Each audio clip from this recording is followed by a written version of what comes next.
الحمد لله نحمده ونستعينه ونستغفره ونؤمن به ونتوكل عليه ونعوذ بالله من شرور أنفسنا ومن سيئات أعمالنا من يهده الله فلا مضل له ومن يضلل فلا هادي له ونشهد أن لا إله إلا الله وحده لا شريك له ونشهد أن سيدنا ومولانا محمدا عبده ورسوله صلى الله تعالى عليه وعلى آله وأصحابه وبارك وسلم تسليما كثيرا أما بعد فأعوذ بالله من الشيطان الرجيم بسم الله الرحمن الرحيم ويل للمطففين الذين إذا اكتالوا على الناس يستوفون وإذا كالوهم أو وزنوهم يخسرون صدق الله مولانا العظيم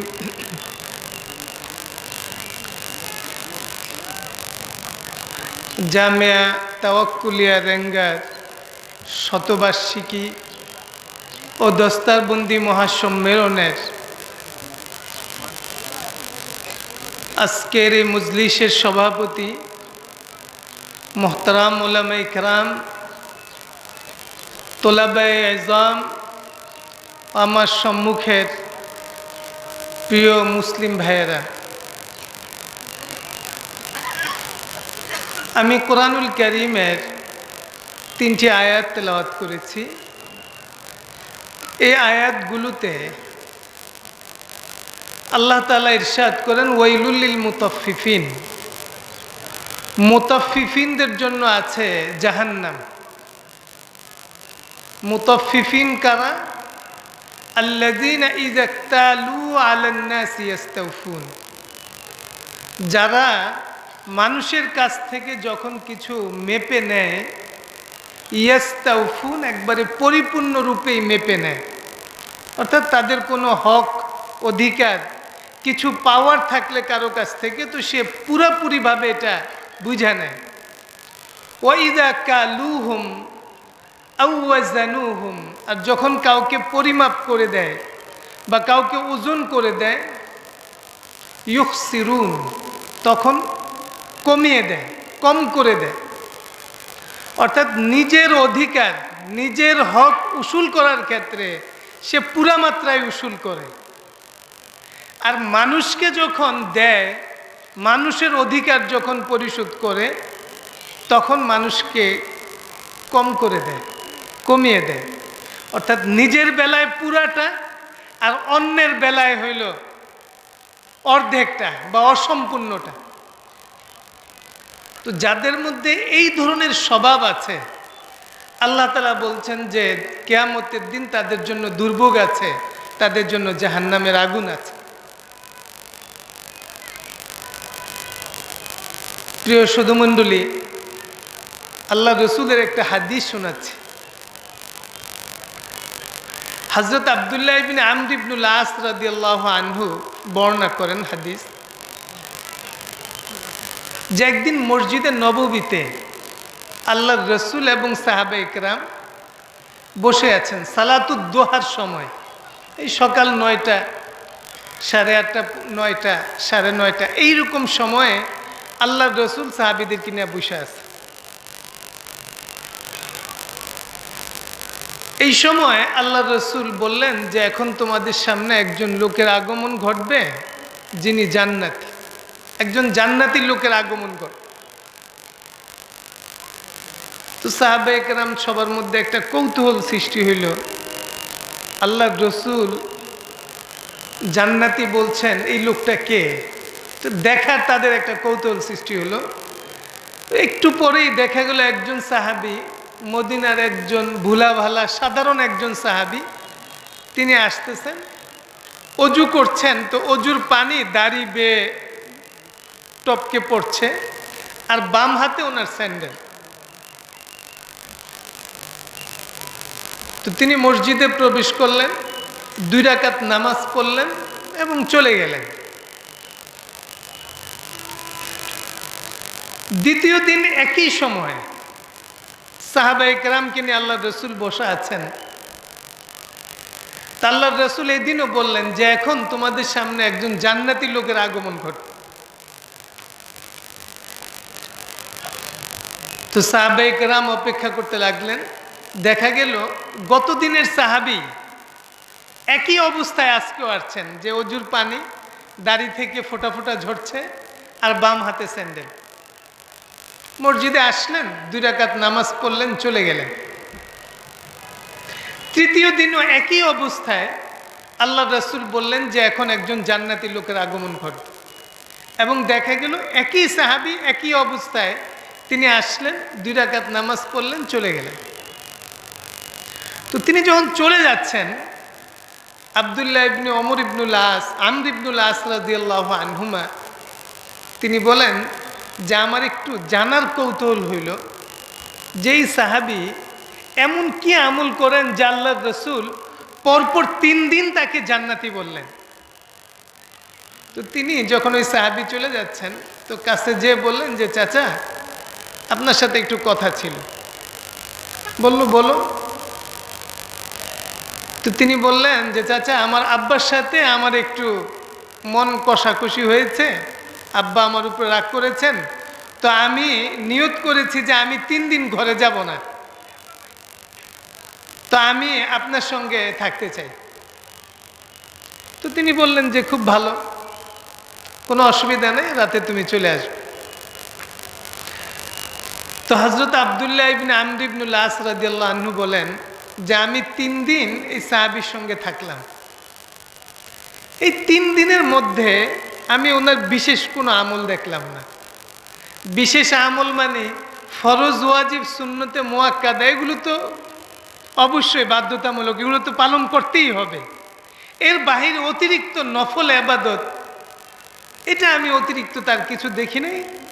শুধু রাতের বেলা তিনি যখন ঘুমের মাঝে পাশ ফিরতেন, তখন ওনার জবান থেকে আল্লাহ আল্লাহ শব্দ উচ্চারণ হইতে শুনছে। তো তিনি বলেন যে আমি 3 দিন পরে চলে আসতেছি সকালবেলা ওনার ঘর থেকে। তা আমি ওনাকে জিজ্ঞেস করলাম যে চাচা, আসল বিষয়টা হইল আমার বাবার সাথে আমার কিছু হয় নাই, বরং রসুল পাক সাল্লাল্লাহু আলাইহি ওয়াসাল্লাম পরপর 3 দিন আপনাকে জান্নাতি বলছেন। তা আমার মধ্যে এই কৌতূহল সৃষ্টি হয়েছে যে আল্লাহর রসুল কি কারণে আপনাকে জান্নাতি বললেন, এটা আমি দেখব, আপনার বিশেষ কি আমল আছে।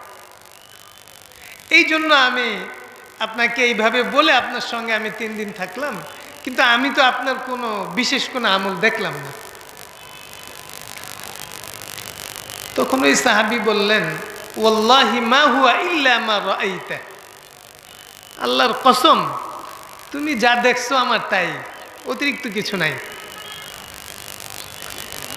তো সাহাবী আব্দুল্লাহ ইবনে আমর ইবনুল আস রাদিয়াল্লাহু আনহুমা তিনি চলে আসতেছিলেন, কিন্তু ওনার মাথায় এটা কাজ করতেছে যে আল্লাহর রসুল তো ওনাকে পরপর 3 দিন জান্নাতি বলছেন, বিশেষ কোনো আমল অবশ্যই এই সাহাবীর আছে। এই চিন্তা করে উনি সামনে বাড়ছিলেন, তো পিছন থেকে ওই সাহাবী ওনাকে আবার ডাক দিলেন যে শুনো বাবা। তো এই সাহাবী আব্দুল্লাহ ইবনে আমর ইবনুল আস রাদিয়াল্লাহু আনহুমা তিনি কাছে আসলেন। আসার পরে ওই সাহাবী বললেন, ওয়াল্লাহি ওয়াল্লাহি মা হুয়া ইল্লা মা রাআইতা গায়রা আন্নী লা আজিদু লি আহাদিন মিনাল মুসলিমিনা গাশশান ওয়ালা আহসিদু আহাদান আলা খাইরিন আতাহুল্লাহু ইয়্যাহু। তিনি বললেন যে বাবা, আল্লাহর কসম, তুমি আমারে যা দেখছো তাই আমি। তবে দুইটা কথা তোমাকে বলতে পারি। একটা হইল যে আমি যখন থেকে মুসলমান হয়েছি, আমি কোনো মুসলমানের কোনো ক্ষতি করার চিন্তা আমার দিলে আমি পাই নাই। অর্থাৎ কোনো মুসলমানের কোনো ক্ষতি আমার দ্বারা হবে এই চিন্তা আমার দিলে কখনো আসে নাই মুসলমান হওয়ার পরে। আর দ্বিতীয় আরেকটা বিষয়, ওয়ালা আহসিদু আহাদান আলা খাইরিন আতাহুল্লাহু ইয়্যাহু, যে আল্লাহ তাআলা কোনো মুসলমানকে কাউকে কোনো একটা নেয়ামত দান করেছেন, কারো কোনো উন্নতি হচ্ছে, কোনো ভালো হচ্ছে, এটা দেখে আমি কোনোদিন কাউকে হিংসা করি না। এই দুইটা কথা তোমাকে বলতে পারি। তো হযরত আব্দুল্লাহ ইবনে আমর ইবনুল আস রাদিয়াল্লাহু আনহুমা বললেন যে হ্যাঁ, এই কারণেই আল্লাহর রাসূল আপনাকে পরপর 3 দিন জান্নাতে বলছে। তো প্রিয় মুসলিম ভাইয়েরা, এটা কিন্তু আমি এই হাদিসটা আপনাদেরকে শুনিয়েছি এই জন্যই, কোরআনুল কারীম যেই মুসলমান বা যেই মানুষের মনে এটা আছে যে আমি আরেকজনকে ঠকায়া, আরেকজনকে ধোঁকা দিয়া, আরেকজনের ক্ষতি করে আমি জিতা যাব, আল্লাহ তাআলা তাদের জন্য বলছেন যে পরকালে তাদের জন্য জাহান্নামের আগুন আছে। আর আল্লাহর রাসূল ওই মুসলমানকে জান্নাতি বলছেন যেই মুসলমান আরেকজন মানুষের ক্ষতির চিন্তা করে না, আরেকজন মানুষের উন্নতিতে ভালো দেখে হিংসা করে না। তো কোনো মানুষের ক্ষতি না করার চিন্তা, কোনো মানুষকে হিংসা না করার চিন্তা, এটা তো আমরা করতে পারি। কি বলেন ভাইরা? আমরা এটা নিয়ত করি যে পিছনের দিনে যাই গেছে, কিন্তু ভবিষ্যতে আমার দ্বারা একজন মানুষের, একজন মুসলমানের ক্ষতি হবে না, এবং আমি কাউকে হিংসা করব না। বাস আল্লাহ তাআলা যাকে যেই নিয়ামত দান করেছেন, আমিও আল্লাহ তাআলার কাছে সেই নিয়ামত প্রার্থনা করব, দোয়া করব। আল্লাহ তাআলা আমাদেরকে আমল করার তৌফিক দান করুন। ওয়া আখিরু দাওয়ানা আনিল হামদুলিল্লাহি রাব্বিল আলামিন।